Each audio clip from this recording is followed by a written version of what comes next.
கரம் ஏந்தி உங்களுடைய சோதனைகளை முறையிட்டு நீங்கள் அல்லாஹ்வை அழைக்காமல் சோதனை நீங்கும் என்று நினைப்பது பகலில் கனவு காண்பதுதான். நடக்கவே நடக்காது. இறைவனை அழைத்தால் தான் சோதனைகள் நீங்கும். நபிமார்கள் அழைத்தார்கள். நபி யூனுஸ் அழைத்தார்கள் அல்லாஹ்வை, லா இலாஹ இல்லா அன்த சுப்ஹானக் இன்னி குன்து மினல் ஸாலிமீன். உறவுகளை விட்டு நீங்கி, உலகத்தை விட்டு நீங்கி, செய்த ஒரு சிறிய தவறால் மீன் வயிற்றில் அகப்பட்டு இருளில் கிடக்கக்கூடிய ஒரு நபி, அவர்களுக்கு தெரியும் இந்த இருளில் இருந்து யாரும் என்னை நீக்க முடியாது, என்னை விளக்கி கொண்டு வர முடியாது. மீன் வயிற்றுடைய இருள் சூழ்ந்திருக்கிறது. உங்களுடைய வாழ்க்கையும் இருளால் சூழப்பட்டிருந்தால் அல்லாஹ்வுடைய தூதர் சொன்னார்கள், யூனுஸ் அழைத்த அந்த பிரார்த்தனையை நீங்களும் அழையுங்கள், அல்லாஹ் உங்களையும் அந்த பிரச்சனையில் இருந்து நீக்குவான். லா இலாஹ இல்லா அன்த சுப்ஹானக், வணக்கத்துக்குரிய இறைவனை, உன்னை தவிர வணங்கத் தகுதியானவன் யாரும் இல்லை, நீ பரிசுத்தமானவன்.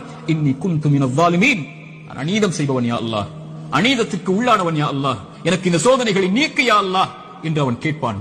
அல்லாஹ் இந்த சோதனையை நீக்குவான். நான் செய்த பாவத்தால் எனக்கு இந்த சோதனை என்றால் இதோ விடுகிறேன் யா அல்லாஹ், நீக்கு யா அல்லாஹ். நபி யூனுஸ் அழைத்தார், அல்லாஹ் நீக்கிறான். நபி மூசா அழைத்தார், அல்லாஹ் நீக்கிறான்.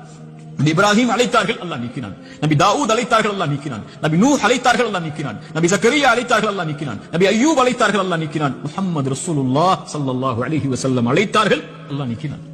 நாம் அழைத்தோம் அல்லாஹ்வை, நாம் கேட்டோம் அல்லாஹ்விடத்தில், நாம் முறையிட்டோம், யா அல்லாஹ் இந்த சோதனையால் சிரமப்படுகிறேன், அவதிப்படுகிறேன், கஷ்டப்படுகிறேன், இன்னல் படுகிறேன், கண்ணீர் வடிக்கிறேன், எனக்கு இந்த சோதனையை நீக்கு யா அல்லாஹ். என் பாவத்தின் மூலமாக வந்திருந்தால் இதோ இந்த பாவங்களை விட்டு விலகி வருகிறேன் யா அல்லாஹ், என் கவலையை நீக்கு என்று கேட்டிருக்கிறோமா?